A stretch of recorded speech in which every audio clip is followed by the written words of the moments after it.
So, the past simple, we're going to talk about the past simple today. Bon dia, bona tarda, avui parlarem del passat simple, el que seria el nostre imperfecte. Un temps, que si això és l'escala temporal, and this is the present, and this is the future, and this is the past, is here. Són accions que van passar en el passat i que es van acabar en el passat. No tenen continuïtat en el present, no tenen uns efectes clars, visibles, i normalment vindran en paraules com ahir, la setmana passada, last week, last year, last month, last el que sigui, o referències a quan va passar aquella acció. Sempre el dia o l'any o el que sigui sempre estarà acabat en el passat. És molt important perquè després quan estudiem un altre passat, perquè n'hi ha dos, un és el past simple i l'altre és el present perfect, doncs si teniu curiositat i ja hi voleu anar, o potser ja hi heu anat, doncs veureu que el present perfect, encara que es digui present, segueix sent un passat, però és un passat que connecta molt clarament amb el present.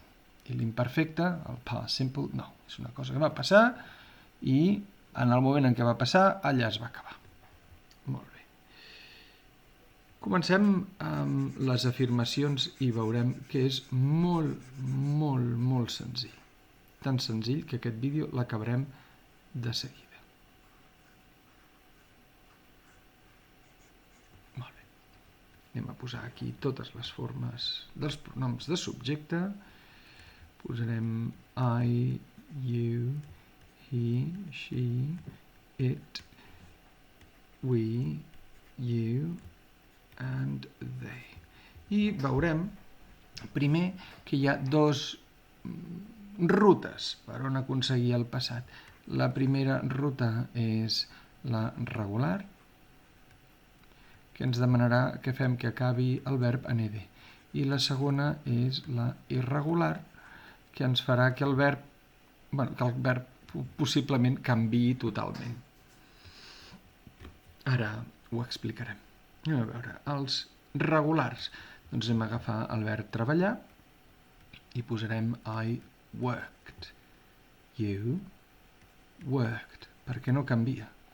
No canvia ni en el he, she, it, la tercera persona del singular. I worked, you worked, he worked. Si recordeu, en el present posaríem I work, you work, he works, amb la S, però no en el passat. En el passat no hi ha S's, no hi ha INGs. With the past simple només ens hem de preocupar de posar una ed aquí ben bonica. De fet, anem a esborrar tot això.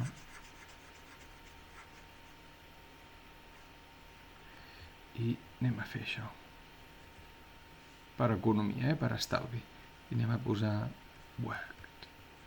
I el mateix passaria amb el verb open, que seria opened, i amb el verb listen, que tots segueixen la regla, per això es diuen regulars, que seria listened, i, amb el verb visit, que seria visited. Veieu, tots tenen la idea. És possible que alguna vegada es faci algun petit canvi ortogràfic. Crec que dedicarem un vídeo als petits canvis ortogràfics que demani el ed. Però veieu que és molt senzill. Va, molt bé. Anem pels verbs irregulars. I com que es diuen irregulars, it means that they do not follow the rule. No segueixen la norma de cap manera. Llavors, què segueixen? Cap norma.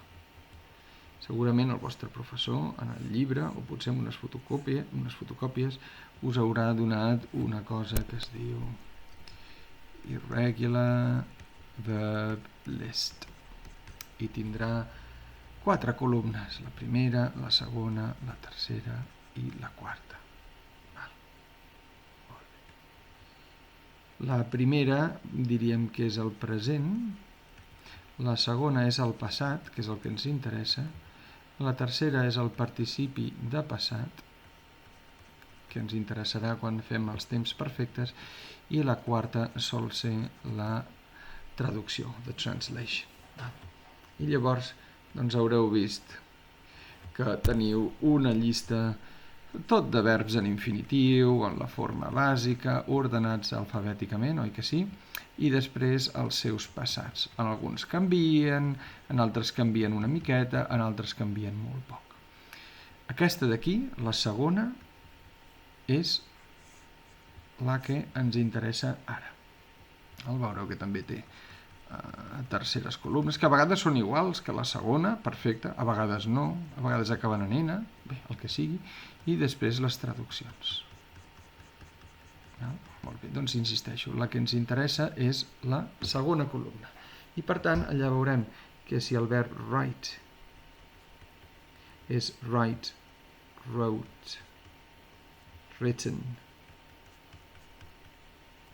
escriure, i el write és la primera columna, wrote és la segona, written és la tercera i escriure és la traducció o quarta columna, doncs el que ens interessa és aquesta.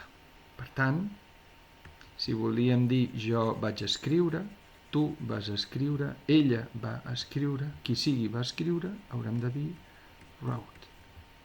Write. No. Write it. No, perquè no segueix la regla. Wrote, que és el que ens demana aquí.